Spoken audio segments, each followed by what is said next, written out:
이번 시간은 페이지 57페이지 21번 문제 고강도 콘크리트부터 보도록 하겠습니다. 그래서 이 고강도 콘크리트, 보통 고강도 콘크리트의 기준은 보통 일반 콘크리트, 보통 콘크리트일 때 보통 강도가 40메가파스칼 이상을 고강도 콘크리트라고 칭합니다. 경량 콘크리트에서는 27메가파스칼 이상의 콘크리트를 고강도 콘크리트라고 칭하는데, 고강도 콘크리트는 단위 면적당 밀실하게 콘크리트를 제작하면 보통 고강도가 됩니다. 그래서 이 고강도는 결과적으로 물은 최대한 적게 사용하면서 밀실한 콘크리트를 만들게 될 적정한 진동 다짐을 우리가 해서 밀실하게 처리하게 됩니다. 자, 그러면 고강도 콘크리트는 우리가 알아두실 것이, 보통 강도는 커졌죠. 압축 강도인 강도는 커지는 반면에 부드러운 성질 연성은 떨어집니다. 고강도 콘크리트는 부드러운 성질은 연성은 떨어질 수밖에 없습니다. 그래서 연성이 떨어지니까 연성 확보 차원에서 연성 확보를 하기 위해서 보통 콘크리트보다 철근 양을 증가시키고 있습니다. 철근 양을 늘려줍니다. 보통 콘크리트에 비해서 철근 양을 증가시켜 준다고 보시면 되고, 결과적으로 연성이 떨어지니까 보통 치성적인 파괴 성향을 띱니다. 치성은 변형하려면 파괴되는 성질을 보통 치성이라고 칭하죠. 그래서 그 개념을 간략히 알아두시면서 접근을 해 주시고요. 그러면 보통 고강도 콘크리트를 쓰면 적은 단면으로 큰 하중을 받을 수가 있습니다. 그래서 구조물의 전체적인 단면적을 줄여줄 수 있어서 지금 고층 건축물에 많이 이용되고 있는 것이 이 고강도 콘크리트라고 보시면 되고요. 보통 고강도 콘크리트는 우리가 정리해 주실 것이 바로 물 시멘트비, 물 결합제 또는 물 시멘트비라 하죠. 물 결합제비 또는 물 시멘트비가 많이 해서는 안 되죠. 50% 이하로 우리가 써 주셔야 됩니다. 50%야. 그래서 물은 최대한 적게 해야지 공급이 적습니다. 균일도 적어지고, 그래서 강도가 커진다라고 보시면 되겠습니다. 그리고 슬럼프치, 슬럼프 값이 150mm야죠. 15cm 이하로 우리가 처리를 해 주셔야 됩니다. 150mm 이하, 15cm 이하로 처리해 주는 것을 기본을 잡고 있습니다. 자, 그래서 1번 지문 보시면 단위 면적당 내력이 크므로 단면을 줄일 수가 있습니다. 그래서 고층이나 초고층 건축물에 고강도 콘크리트가 이용되고 있습니다. 세계에서 가장 높은 두바이의 그 건축물도 이 콘크리트로 했죠. 고강도 콘크리트로 우리가 지어졌습니다. 그리고 이번에 강도는 높아지고 연성은 낮아지게 됩니다. 그래서 3번 강도도 연성도 높아진다 해서 틀렸고요. 보통 강도 콘크리트에 비해서 건조 수축량은 적습니다. 자, 왜 그런가? 물을 적게 썼기 때문에 건조 수축량은 줄어듭니다. 자, 건조 수축이라는 것은 잉여 수분의 증발로 발생하는 게 건조 수축이었죠. 그래서 물을 적게 사용했기 때문에 바로 이 건조 수축량이 적어진다는 거 알아두시고, 그 다음에 치성 파괴의 특성을 갖고 있죠. 알아두시면 되겠습니다. 자, 그 다음에 22번 문제를 보시면, 자, 서중 콘크리트에 대한 옳지 않는 건 22번 문제. 자, 이 서중 콘크리트는 더울 때 치는 콘크리트가 서중 콘크리트죠. 그래서 1평균 기온 25도씨 초과하는 경우에 적용되는 것이 바로 이 서중 콘크리트가 됩니다. 그러면 이 서중 콘크리트적인 측면은, 자, 이 개념을 정확히 이해해 두시면 된다. 자, 더울 때 치다 보니까, 자, 이 내부 온도하고 외부 온도 차이가 크게 되면, 콘크리트 내부와 외부의 온도 차이가 크게 되면 콘크리트 균열이 발생될 수밖에 없습니다. 특히 여름이니까 건조 수축이 많이 이루어지겠죠. 그래서 이 균열이 많이 발생이 될 수밖에 없습니다. 자, 그래서 그 균열을 방지하는 절차를 갖춰야 됩니다. 이 서중 콘크리트는. 왜냐하면 콘크리트는 시멘트 성분이 물하고 수화작용해서 바로 수화열이 발생을 하죠. 그 수화열에 의해서 내부 온도가 올라갈 수밖에 없습니다. 그래서 거기에 대한 주의사항을 보통 서중 콘크리트 시방셋은 잡고 있다는 겁니다. 자, 그래서 이번에 콘크리트 온도가 높을수록 슬럼프는 감소함으로써 수량 관리 특히 주의를 해 주셔야 됩니다. 그럼 그다음에 세 번째, 콘크리트 온도가 높을수록 공기량은 증가한다. 보통 온도가 높아지면 에어는 달아납니다. 그래서 공기량은 감소가 되고요. 그래서 3번 개념이 틀렸고요. 4번, 수화열에 의한 온도 상승 쪽에 온도 균열이 발생하기가 쉽습니다. 자, 그렇기 때문에 최대한 일정 범위 내에서 시멘트나 이런 물의 양을 최대한 적게 사용하는 것이 바람직합니다. 그리고 5번에 콘크리트 타설할 때 콘크리트 온도는 35도씨 이하가 돼야 됩니다. 온도가 높으면 균열이 생길 수밖에 없습니다. 그래서 최대한 온도를 낮춰주는 방향으로 가주시면 되겠습니다.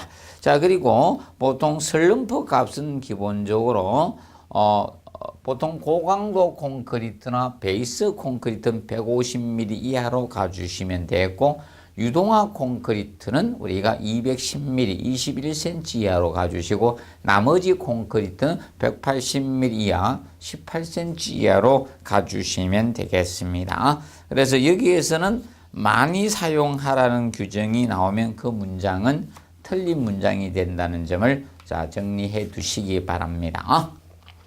그리고 23번 문제 보시면, 자, 콘크리트 종류에 대한 설명으로 옳지 않는 것 종합적인 문제입니다. 23번 문제는 자, 콘크리트의 종합 문제. 그래서 1번에 A 콘크리트에 대해서 나죠. A 콘크리트는 1번 지문의 A 콘크리트. 자, A 콘크리트는 바로 A제입니다. 이 공기연행제. 콘크리트 비빔을 할 때 A제랑 공기연행제를 넣어줍니다. 자, 공기연행제는 혼화제로서 자, 이 비빔시 넣게 된 미세한 기포가 발생됩니다. 그 미세한 기포가 볼 베어링 작용을 해줌으로써 단위 수량은 적게 사용하면서 시공 연도를 좋게 해주는 게 바로 A 콘크리트입니다. 그래서 A제를 사용을 해서 단위 수량은 적게 물은 최대한 줄이면서 단위 수량은 줄이면서 시공 연도를 증가시키진 좋게 해준 콘크리트가 A 콘크리트라고 보시면 됩니다. 자, 그런데 A 콘크리트는 결과적으로 물을 적게 사용을 한 겁니다. 물을 적게 사용하니까 이런 블리딩이 줄어들 수밖에 없을 거고, 거기에 대한 건조 수축 균열이 줄어들겠죠. 그래서 이제 동해에 대한 내동해성이 강화되는 측면을 있다라고 보시면 되겠습니다. 자, 그런데 A제를 공기량을 너무 많이 사용하면 사실 공기량을 증가하면 슬럼프 값은 증가가 됩니다. 그런데 강도가 떨어질 수밖에 없습니다. 그런 문제점이 대두됩니다. 그래서 적정 공기량을 사용해 주는 것이 중요하다라고 보시면 되고, 그 다음에 A 콘크리트는 이 미세한 기포가 발생되다 보니까 철근 주변에 미세한 기포가 남아 있을 수가 있습니다. 그래서 철근과 콘크리트의 부착력이 약간 감소되는 단점을 가지고 있다는 점 기억을 해 두시면 되겠습니다. 자, 그리고 이번에 수밀 콘크리트. 자, 수밀 콘크리트는 콘크리트 자체를 수밀하게 해서 방수적인 처리를 해주는 것이 수밀 콘크리트 개념이 됩니다. 그래서 이 수밀 콘크리트는 물 시멘트비, 물 결합제비, 보통 수밀성을 요구할 때는 물 시멘트비는 기본 50% 이하가 됩니다. 그래서 고강도 콘크리트도 밀실하게 하는 거죠. 그래서 이 밀실하게 하는 콘크리트나 수밀성을 요하는 콘크리트는 물시멘트비가 물결합제비가 50% 이하가 된다는 점을 우리가 정리를 해두도록 해두시면 되겠습니다. 자, 그래서 이 수밀 콘크리트는 방수적인 측면으로 이제 접근한 거죠. 그리고 세 번째, 프리팩트 콘크리트. 자, 프리팩트 콘크리트는 프리팩트 콘크리트, 보통 콘크리트 타설이 어려울 때 치는 콘크리트죠. 프리팩트 콘크리트적인 측면은. 그래서 보통 미리 거푸집 내부에 이 골재, 굵은 골재 자갈을 채워 넣어놓고 거기에다가 특수 모르타를 주입해서 만드는 콘크리트가 프리팩트 콘크리트가 됩니다. 그래서 프리팩트 콘크리트는 일반적인 기존 구조물의 보수공사, 이런 기존 구조물에 자, 이 보수공사 쪽에도 사용이 되고요. 아니면 보통 콘크리트 타설이 어려운 수중 콘크리트라든지 수중 콘크리트적인 측면이 아니면 말뚝 파일을 만들 때, 말뚝 제작할 때, 이럴 때 이 프리팩트 콘크리트를 우리가 치게 됩니다. 자, 그런데 프리팩트 콘크리트는 기존 콘크리트하고 부착력이 우수하기 때문에 기존 구조물의 이 보수 공사에도 많이 사용이 되고 있고요. 근데 이 프리팩트 콘크리트는 특수 모르타를 주입해서 사용하다 보니까 이 프리팩트 콘크리트는 일반적으로 조기 강도는 적어요. 보통 콘크리트에 비해서 빨리 강도가 나오는 조기 강도는 적지만 장기 강도는 별 차이가 없습니다. 장기 강도는 거의 같습니다. 거의 같습니다. 그래서 보통 초기에는 강도가 잘 나오지 않지만 오랜 시간이 지나면 일반 콘크리트와 같이 강도가 나오게 됩니다. 알아두시고, 그 다음에 이제 프리팩트 콘크리트는 굵은 골재를 채워놓고 특수 모터를 주입하다 보니까 이 자갈의 치수, 보통 자갈은 5mm보다 크면 자갈이라고 칭하는데요. 그런데 프리팩트 콘크리트의 굵은 골재 자갈의 최소 직경을 제한하고 있습니다. 자, 너무 작은 입자의 작은 자갈이 있게 되면 특수 모터를 주입할 때 한쪽으로 밀려갈 수가 있습니다. 그래서 이 굵은 골재의 최소 치수를 우리가 제한을 두고 있죠. 그래서 이 프리팩트 콘크리트의 이 자갈은 굵은 골재의 최소 치수는 15mm 이상은 돼야 됩니다. 아무리 적어도 15mm 이상의 자갈 치수를 확보해 주셔야 됩니다. 그리고 4번에 중량 콘크리트는 비중이 큰 골재를 사용해서 주로 방사선 차폐용으로 사용하는 것이 된다라고 보시면 될까요? 그러면 원자력 발전소와 같은데 이런 방사선 차단 형태로 많이 사용되고, 그다음 5번에 프리세스 콘크리트는 일반적으로 그죠?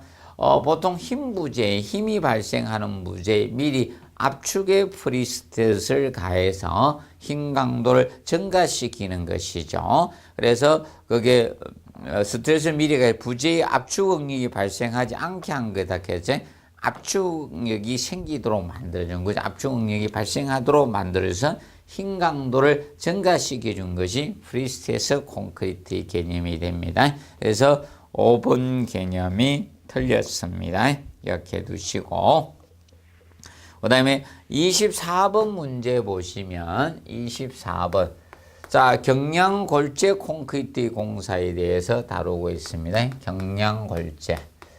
자, 이 경량골재 콘크리트 공사는 경량골재를 이용해서 콘크리트를 만드는 거죠. 근데 이제 경량골재를 이용하게 되면 보통 강도는 떨어질 수밖에 없습니다. 그리고 경량골재가 흡수율이 크죠. 흡수율이 크다 보니까 미리 사전에 물출김을 우리가 해 주셔야 됩니다. 자, 그래서 그 1번에 보시면 경량골재 콘크리트의 슬럼프 값은 기본적으로 이렇게 접근하시면 된다.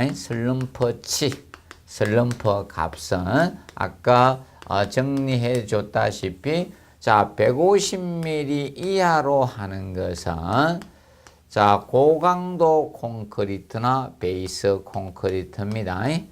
고강도 콘크리트나 베이스 콘크리트가 180mm하고 150mm 이하가 되고 15cm고, 그 다음에 이 유동화 콘크리트가 210mm, 21cm 이하로 갑니다. 유동화. 그래서 이 유동화 콘크리트는 콘크리트 유동성을 좋게 하기 위해서 유동화재를 첨가해서 시멘트의 접착력을 일정 시간 없애주는 거죠. 그러면 그 시간이 지나면 다시 시멘트의 접착력이 발생을 합니다. 유동화 콘크리트는 210mm. 자, 기타 콘크리트는 180mm로 18cm 이하로 가주시면 돼요. 기타 콘크리트는 180mm 이하의 개념이 됩니다. 정리해 두시고요. 그래서 150mm 이하에서 틀렸네요. 그리고 단위 시멘트량의 최소값은 300kg 이상 들어가 주시면 되고, 물 결합제비는 기본 50. 자, 경량골재는 수밀성 목적이 아니죠. 수밀성 밀실 목적이 되는 것은 물 시멘트비, 물 결합제비가 50% 이하가 됩니다. 고강도 콘크리트나 수밀 콘크리트, 그리고 항상 수밀성 방수적인 걸 요할 때는 50% 이하의 개념이 됩니다. 보통이 60% 이하대라고 보시면 되겠습니다. 그래서 1번 개념은 틀렸고, 그다음에 2번 굵은 골재 최대 지수는 원칙적으로 20mm로 해주시면 되고요. 그 다음에 골재 저장 중에 골재에 우리가 때때로 물을 뿌리고 표면을 덮어 가능한 수변 상태를 유지하는 것이 좋습니다.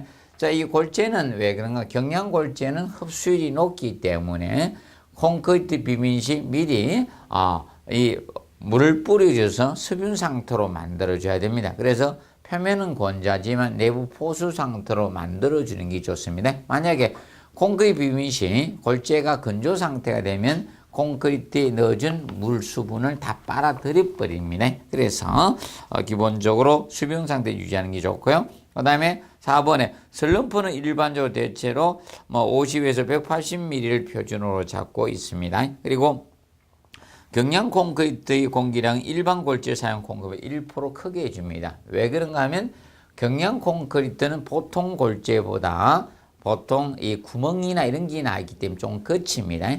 그래서 유동성적인 측면이 떨어질 수가 있기 때문에 보통 1% 정도 더 크게 우리가 해준다는 측면을 우리가 정리를 해 두시기 바랍니다. 자, 그리고 경량골재는 경량골재를 사용하게 되면 콘크리트 중성화가 빠르게 됩니다. 그래서 철근의 피복 두께를 보통 더 증가해 주셔야, 보통 콘크리트보다 피복 두께를 증가를 해 주시고요. 그 다음에 경량 콘크리트는 이 부착력이 떨어져요. 경량골재를 사용하게 되면. 그래서 나중에 철근의 이연 및 정착끼리 산정 시에 이연이나 정착기를 더 두는 방향으로 간다는 점 같이 기억을 해 두시기 바랍니다. 그리고 25번 문제 보시면, 자, 프리팩트 콘크리트에 관한 기술 중 옳지 않는 것. 그럼 우리가 조금 전에 종합 문제 풀면서 프리팩트 콘크리트에 대해서 다뤘었습니다. 그래서 이 프리팩트 콘크리트는 보통 콘크리트 타설이 어려운 부분에 미리 안에다가 굵은 골재만 배치해서 특수 모르타를 강제로 주입해서 만드는 콘크리트였습니다. 그래서 1번에 조기 강도는 작거나 장기 강도는 별 차이가 없다고 했습니다. 그리고 기존 콘크리트나 철근의 부착이 잘 되어서 구조물의 수리 개조에 유리합니다. 그래서 기존 구조물의 이런 보수 공사에 많이 이 프리팩트 콘크리트를 활용하게 됩니다. 그리고 재료의 분리수준 보통 콘크리트 커지지 않습니다. 절반 정도밖에 안 됩니다. 그래서 보통 콘크리트에 비해서 균열이 적게 발생이 되는 콘크리트라고 보시면 되겠습니다. 그리고 네 번째, 굵은 골재를 급히 놓고 그 사이 특수 모르타를 적당한 압력으로 주입하는 콘크리트예요. 그래서 이 모르타르가 일반 모르타르 같은 게 잘 들어가지 않기 때문에 주입 보조제를 첨가한 모르타르를, 특수 모르타르를 주입하게 됩니다. 그리고 오븐의 수밀성이 높고 내구성은 큰 것이 특징입니다. 그렇 염료에 대한 저항성도 커요. 그래서 우리가 이제 교량에 뭐 바다나 이런 부분에도 많이 사용하고 있습니다. 그 다음에 26번을 보시면 26번에 유동화 콘크리트적인 측면이죠. 유동화 콘크리트. 자, 유동화 콘크리트는 콘크리트 유동성을 촉구하기 위해서 콘크리트를 비벼놓고 베이스 콘크리트 비벼놓고 거다가 우리가 이 유동화재를 첨가해서 우리가 비벼준 콘크리트가 유동화 콘크리트가 됩니다. 그래서 보통 일반적으로 이겁니다. 먼저 유동화재를 초반부터 바로 넣는 건 아니고요. 그래서 보통 유동화재를 첨가하기 전에 미리 시멘트하고 모래하고 자갈을 배합해서 물로 비비는데 그것이 베이스 콘크리트입니다. 베이스 콘크리트에다가 유동화재를 첨가해서 유동화재를 넣어서 비비는 거야. 유동화재를 첨가해서 비벼주게 되면 그것이 유동화 콘크리트의 개념이 되는 겁니다. 유동화 콘크리트가 됩니다. 그래서 보통 이 베이스 콘크리트는 그래서 시방세에서 이 슬럼프 값이 치가 보통 150mm 이하가 돼줘야 되는 거고요. 그 다음에 유동화 콘크리트는 이 슬럼프 값치가 210mm가 우리가 이하로 처리를 해주게 되는 겁니다. 210mm 이하로 하는데, 그럼 보통 유동화재를 넣어줬을 때, 그런데 너무 이 수치가 커져서는 안 됩니다. 그래서 기본적으로 유동화 콘크리트 슬럼프의 증가량은 여기에서 넣기 전에 하고 유동화에 넣었을 때 슬럼프 증가량은 100mm 이하가 돼야 돼요. 베이스 콘크리트에서 유동화 콘크리트가 됐을 때 100mm 이하에 들어와야 돼요. 100mm 이하에 들어야 됩니다. 그러면 현재 시방세 150mm하고 210mm 했습니다. 그러면 60mm가 되죠. 100mm 이하에 들어온 겁니다. 그래서 1번 슬럼프의 증가량은 100mm 이하가 되어 주셔야 됩니다. 슬럼프 값의 증가량은 보통 슬럼프의 증가량은 100mm 이하가 되어 주시면 되겠습니다. 100mm 이하로 되어 주시고, 그 다음에 이때 이제 거기 3번에 보시면 베이스 콘크리트 슬럼프는 콘크리트 유동화 시장이 없는 범위에 것을 해 주시면 되겠고요. 그 다음에 네 번째, 베이스 콘크리트 및 유동화 콘크리트 슬럼프 및 공기량 시험은 50누배, 52방메다마다 1회씩 실시하는 것을 표준으로 잡고 있습니다. 그 다음에 다섯 번째, 유동화 콘크리트의 재유동화는 원칙적으로 할 수가 없습니다. 그런데 부득이한 경우는 1회 한해서 재유동화를 할 수 있도록 우리가 규정하고 있습니다. 알아두시고, 그 다음에 27번 문제 보시면 A 콘크리트에 대해서 다루고 있죠. A 콘크리트. 그래서 A 콘크리트는 A재, 공기연행제를 첨가해 준 콘크리트입니다. A재. 그래서 보통 A 콘크리트는 1번 염분 및 동결융에 대한 저항성이 정대됩니다. 자, 물을 적게 썼죠. 물의 수량을, 단위 수량을 줄여줬기 때문에 물의 양을 줄였어요. 그렇기 때문에 동결 및 염분의 동결에 의한 저항성이 정대되고, 공기량은 온도가 높을수록 감소가 됩니다. 감소가 되고, 그 다음에 세 번째, 기계 비빔은 손빔보다 공기량이 적어요. 잘 비벼주니까 기계 비빔이 손빔보다는 공기량이 증가돼요. 그리고 네 번째, 공기량이 많을수록 슬럼프 값과 강도가 증가된다. 보통 공기량이 증가되면 보통 슬럼프 값은 증가가 되겠죠.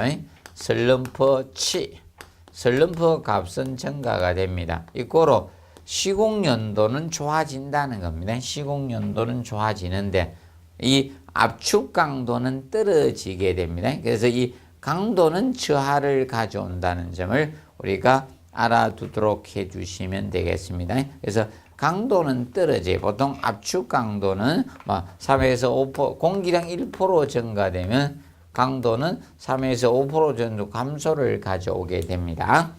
그리고 그래서 4번 개념은 틀렸고, 진동을 많이 줄수록 공기량은 달아나기 때문에, 공기가 달아나기 때문에 감소된다라고 보시면 되겠습니다. 정리를 해 두시고요.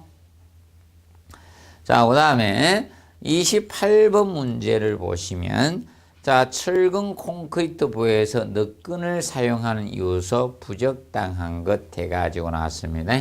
철근 콘크리트 부에서 늑근. 그럼 28번 늑근 바로 스트럽입니다. 스트럽 늑근입니다. 자, 보통 늑근의 배관은 전단력에 의해서 배관됩니다. 늑근의 배관은 전단력에 의해서 배관해요. 전단력. 이 전단력이 크냐 적으냐에 의해서 배관이 되게 됩니다. 그래서 이 늑근은 전단 보강근의 주 역할을 하게 됩니다. 그래서 늑근적인 측면을 봤을 때에는 전단력 보강. 그래서 이제 주된 목적은 전단력 보강이 주된 목적이 됩니다. 근데 이걸 함으로써 그래서 거기 5번이 자, 이 주된 목적이 됩니다. 주된 목적이 되고요.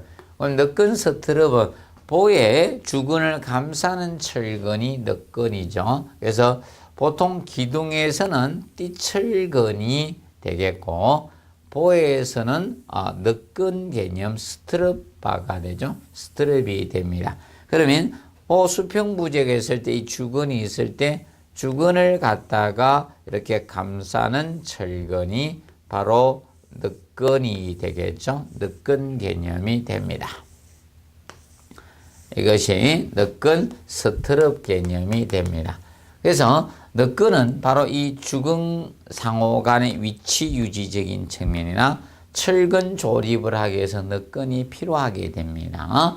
그리고 나중에 이 늑근의 스페이스 피복 두께를 대게 되죠. 그래서 피복 두께 유지라든지.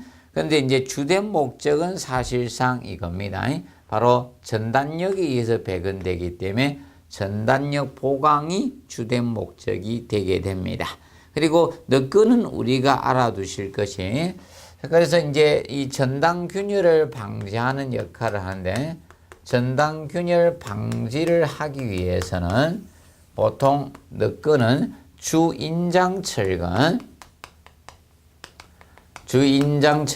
바로 주근 되겠죠. 주인장철근의 45도 주인장철근의 45도 이상으로 설치된 늑근 스트럽, 이것이 전단 보강근의 역할을 우리가 하게 됩니다.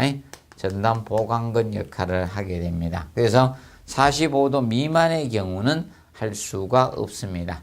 그래서 주근의 사용을 줄이기 위해서 늑근을 사용하는 거죠. 늑근은 틀립니다. 보통 주근은 바로 힘 모멘트, 인장력을 부담을 하는 것이고, 늑근이 전단력을 보강합니다. 그래서 늑근은 그래서 전단력이 큰 양단부 쪽에 자, 철근 배근을 많이 한다. 그래서 늑근 배근적인 측면은 보의 양단부에 많이 배근하죠. 촘촘히 배근해. 양단부에 전단력이 크기 때문에 촘촘히 배근하고요. 많이 배근을 해주게 됩니다. 그래서 그 다음에 보의 중앙부는 전단력이 적죠. 센터에는 자, 우리가 많이 배근할 필요가 없다. 드물게 배근을 한다. 많이 배근할 필요가 없다는 겁니다. 정리를 해 두시고요. 그래서 28번은 4번 개념이 틀렸습니다. 여기에 놓으시고요. 그 다음에 29번에 자, 철근에 대한 콘크리트 피복 두께에 관한 설명으로 자, 우리가 옳지 않는 것은 해가 나왔습니다. 피복 두께. 보통 철근은 자, 불에 약하고 이 공기 중에 있으면 녹슬기 쉽죠. 내구성이 떨어져요. 그래서 콘크리트가 철근을 피복해 줌으로써 거기에 대한 내하나 내구적인 구조물이 될 수 있죠. 그리고 일정한 피복 두께 유지해야지 나중에 철근 콘크리트의 부착력 확보를 할 수가 있습니다. 그래서 1번에 자, 철근과 콘크리트 부착력 확보적인 측면이고, 두 번째, 콘크리트 종류에 따라 피복 두께는 다릅니다. 그래서 일반적으로 경량 콘크리트 피복은 보통 콘크리트보다 자, 두께 이상으로 더 두껍게 우리가 처리를 해줍니다. 왜냐하면 경량 콘크리트는 콘크리트 중성화가 빠르기 때문에 피복 두께를 증가해 줍니다. 그리고 보통 콘크리트보다 증가해 주는 것이 경량 콘크리트하고 그 다음에 재치장 콘크리트. 자, 재치장 콘크리트는 콘크리트 자체가 마감이 되는 콘크리트입니다. 그래서 별도의 미장이나 도장과 같은 마감 공사를 하지 않고 이 콘크리트 자체가 노출이 되는 거죠. 그것을 재치장 콘크리트라고 합니다. 그래서 이런 경우는 1cm 이상 증가를 시켜주는 형태가 됩니다. 그리고 세 번째, 기둥의 철근 피복 두께는 콘크리트 표면에서 보통 띠철근이라고 하죠. 나선 철근 중심까지로 한다. 자, 보통 기둥의 경우 피복 두께를 정할 때, 그러면 기둥은 사각형 기둥이 있고요. 사각형 기둥이 있을 수 있고, 그 다음에 다각형이나 원형 기둥이 있을 수가 있습니다. 다각형 기둥이나 원형 기둥이 있을 수가 있습니다. 그러면 사각형 기둥일 때는 밖에 감싸는 철근을 띠철근이라고 하죠. 띠철근. 그래서 후프바, 후프근이라고도 합니다. 띠철근이 있고요. 사각형 기둥은. 그런데 다각형이나 원형 기둥은 보통 띠철근으로 감지 않고 나선형으로 감아주는 이 나선철근이 됩니다. 이것이 바깥에 감싸고 있습니다. 그래서 피복 두께 산정시는 그래서 띠철근이나 나선철근 이거의 표면부터 측정하는데 표면. 그래서 콘크리트 표면에서 바로 이 띠철근이나 나선철근 표면입니다. 표면에서부터 측정합니다. 그래서 이거의 중심이 아니라 표면에서부터 측정한다는 점 알죠? 여기서 콘크리트 표면까지 최단거리가 피복 두께의 개념이 되는 겁니다. 자, 그리고 4번에 일반적인 기둥보가 슬래브보다 철근 피복 두께가 큽니다. 그래서 기둥보는 선부재죠. 기둥보. 자, 기둥보는 선부재가 됩니다. 선부재고. 그리고 슬래브는 판부재죠. 슬래브는 판부재예요. 판부재. 그래서 판부재가 피복 두께는 얇습니다. 보통적으로 자, 이 슬래브의 경우는 피복 두께를 2cm 이상으로 하면 돼. 20mm 이상으로 하면 되네. 2cm 이상이 기본입니다. 그런데 기둥보의 경우는 기본적으로 4cm 이상으로 설계해야 되거든요. 그래서 보통 사람도 보통 팔다리, 허벅지 이런 데가 피복 두께가 두껍죠. 바닥판보다. 그래서 이 피복 두께가 차이가 있다는 측면을 우리가 알아두시고요. 그 다음에 5번에 흙에 접하는 부재의 보통 부재보다 피복 두께를 크게 합니다. 그래서 우측에 61페이지 보시면 그 피복 두께적인 측면에서 차이가 있습니다. 그래서 4번에 피복 두께 최소 규정이 나오죠. 수중에 타설하는 콘크리트는 100mm 10cm를 유지해주고, 그 다음에 흙에 접해서 영구히 흙에 묻혀 있을 때는 80mm가 되면, 그리고 흙에 접하거나 옥의 공기와 직접 노출되는 콘크리트는 철근의 직경에 따라 차이가 있다. 그래서 D29 이상의 굵은 철근은 60mm 6cm로 해주고, 그 다음에 D25 이하일 때는 50mm, 그리고 D16 이하의 철근일 때는 40mm 가고 있죠. 그런데 4번에 보시면 5개의 공기나 흙에 직접 접하지 않는 콘크리트로서 슬래브 벽체 장선의 경우는 보통 일반적으로는 D35 이하를 많이 쓰죠. 20mm가 되고. 근데 철근 직경이 굵어지면 그때는 35 초과될 때는 40mm를 쓰게 됩니다. 그래서 차이가 있습니다. 그 피복 두께를 알아두시고, 그 다음에 거기 보면 피복 두께에 영향을 주는 요인들이 나온다. 구조 부재의 이제 종류, 기둥이야, 보냐, 바닥판이야, 이게 따라서 피복 두께는 달라지고 있죠. 그리고 흙과의 접촉 여부, 흙과 접합할 때는 피복 두께가 증가됩니다. 그리고 경량 콘크리트의 보통 콘크리트 여부에 따라서 피복 두께가 달라집니다. 보통 경량 콘크리트가 피복 두께를 두껍게 설계를 해줍니다. 그리고 옥내 오개나 흙이 접했을 때 차이가 있었죠. 그래서 옥내 오개는 차이가 발생이 됩니다. 그리고 내구 수 있는 마감이 있는지 여부에서 마감을 하게 되면 피복 두께가 얇아질 수가 있습니다. 그 점 기억을 해 두시기 바랍니다. 자, 그리고 30번에 보시면 철근공사. 자, 이 철근공사적인 종합적인 측면에 대해서 다루었습니다. 1번 철근의 이염 방법은 겹침이염이나 기계직이염, 용접이염으로 구분할 수 있죠. 자, 그리고 2번에 이형철근의 콘크리트 철근의 부착을 돕기 위해서 철근의 표면에 리브와 마디를 갖는 철근이죠. 그래서 보통 이형철근이 원형철근보다 부착력이 좋습니다. 이형철근이 이 원형철근보다 부착력이 우수합니다. 얘가 좋아요. 보통 40% 이상에서 최대 200% 이하까지 부착력이 커져요. 이형철근이. 자, 그리고 3번에 보의 철근은 기둥에 묻고, 자, 슬래브의 철근은 보에 묻는 등 공기 속에 철근을 깊이 묻어 뽑히지 않도록 하는 것이 정착이죠.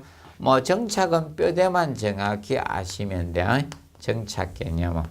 근데 정착할 때 상식적으로 알아두실 거. 그러면 결과적으로 보의 철근은 기둥에 정착을 하게 됩니다. 이 보의 철근을 기둥에 이렇게 정착을 하게 되는데, 정착의 기본은 이겁니다. 정착의 기본은 바로 그 부재의 중심선을 넘어서 외척으로 정착을 해야 돼. 그래야지 철근이 잘 뽑히지 않습니다. 그리고 이 정착을 할 때 이 철근의 끝부분에 일반적 갈고리 후크를 이렇게 둬야 됩니다. 후크. 그래서 보통 정착 길이에 이 후크 길이는 포함하지 않습니다. 그래서 철근의 이연 및 정착 길이에 갈고리 후크 길이는 포함하지 않습니다. 갈고리 후크, 갈고리 길이는 포함을 하지 않습니다. 그래서 별도로 우리가 이 갈고리 후크는 두셔야 됩니다. 그 다음에 네 번째, 자, 특별한 지시가 없는 한 25mm 이하를 철근은 가열 가공한다. 자, 그다음에 이제 28mm 굵은 철근이죠. 28mm 이상을 가열 가공을 하고요. 가열 가공하고, 그다음에 25mm 이하는 기본 원칙이죠. 이것은 상온 가공이죠. 상온에서 냉각 가공하죠. 냉각 가공을 우리가 하게 됩니다. 냉각 가공 쪽으로 간다는 측면 알아두시면 되겠습니다. 자, 그래서 4번 개념은 틀렸고요. 그 다음에 5번 철근은 부식은 염해나 콘크리트 중성화, 동결 융에 의해서 나타날 수 있죠. 특히 보통 염해라는 것은, 자, 보통 이것을 염해라고 하죠. 콘크리트 비빔 시 염분이 포함될 수도 있겠죠. 예를 들어서 바닷물에 해사를 사용했습니다. 충분한 담수로 이 염분을 세척해서 사용해야 되는데, 그래서 거기 포함될 수도 있고, 아니면 이런 바닷가, 해안가에 건물이 있을 때 해안 바람 속에 염분이 포함되지, 그래서 침투해서 생길 수도 있는 거죠. 그리고 이제 콘크리트 중성화는, 자, 이 콘크리트가 수산화 칼슘 성분으로서 강알칼리성을 띠고 있는데, 이때 외부에서 탄산가스의 침투로 이것이 서서히 무엇으로 변화갑니까? 이 강알칼리성을 상실하면서 약알칼리아로 되는 것을 콘크리트 중성화라고 하죠. 그래서 이런 거에서 철근은 부식이 이루어질 수 있다. 그래서 철근의 부식은 보통 철근 표면까지 콘크리트 중성화가 이루어지면 철근의 부식 가능성이 높아지죠. 그래서 정면 기억을 해 두시면 되겠습니다. 그래서 그거였고, 그 다음에 이제 그래서 넘겨보시면, 철근의 가공 부분에 대해서 다뤄놓고 있어요. 보통 철근의 가공은 원칙은 상온에서 냉각 가공을 원칙으로 잡고 있다. 그럼 철근의 굵기가 28mm 이상 굵을 때를 가열 가공한다는 측면을 기억하시고, 그러면 후크, 갈고리 두는 것도 바로 가공적인 측면인데, 원형 철근은 부착력이 떨어지니까 후크 갈고리를 두셔야 됩니다. 그런데 이형 철근은 부착력이 우수하기 때문에 원칙적으로는 생략할 수 있지만 중요 부위는 원래 이 갈고리를 후크를 두셔야 됩니다. 근데 주의할 것은 이겁니다. 지중보의 경우는 갈고리 후크 두는 의무는 없습니다. 지중보는 생략할 수 있다는 점을 알아두시면 되겠습니다. 이번은 30번까지 풀고요. 다음 시간에 31번 문제에서 마지막 문제까지 풀도록 하겠습니다. 자, 수고하셨습니다.